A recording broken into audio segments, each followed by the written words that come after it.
Okay, so today's video is going to cover slope in a table. Again, just to recap some things that we already know. We know that slope is m, and we know that this represents the rate of change between the y values over the x values, and we need at least, and this one's important, 2 points. So we can't calculate the slope or the change with only 1 point, we need 2. Here's the formula that we use to calculate the slope. Here we just need coordinate 2, so this is a coordinate point, coordinate 2, and we're subtracting from that coordinate 1, and we've got y's over our x's. So if we take the coordinate points here, let's go ahead and make this coordinate 1, so let's make this coordinate 1, and let's make this coordinate 2. We could choose any of these 4.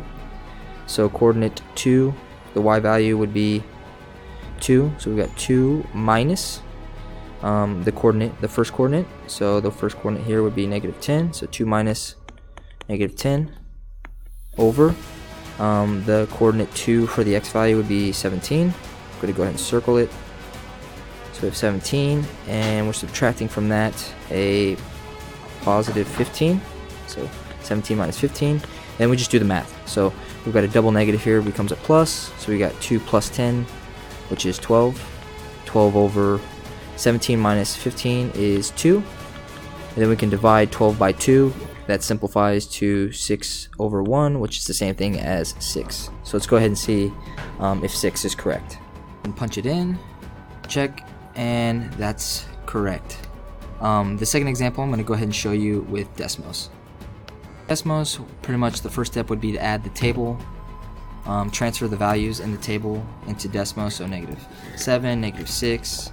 I really only need 2, but I'm going to go ahead and type in all 4 of the coordinate points that it gives us.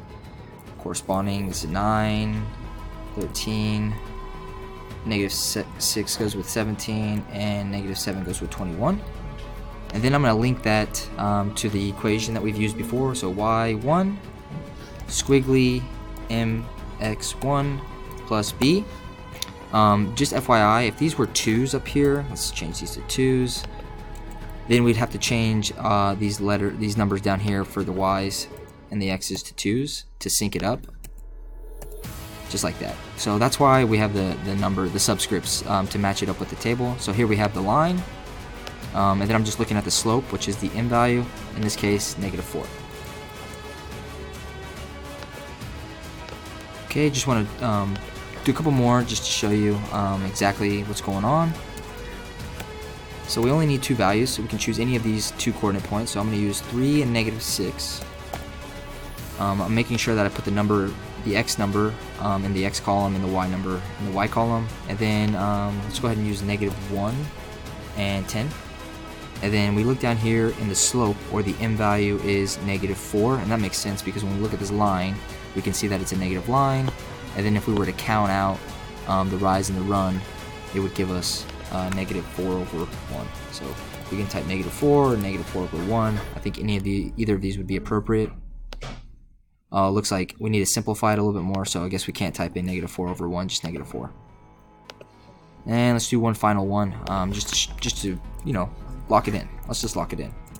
So we'll go ahead and type in, let's go 5, and that goes with -3, and then let's go with 8 for x and 3 for y. Okay, so we got a positive line, positive slope. Our slope is 2. Let's go ahead and type in 2, and that's how you deduce the slope from the table using Desmos.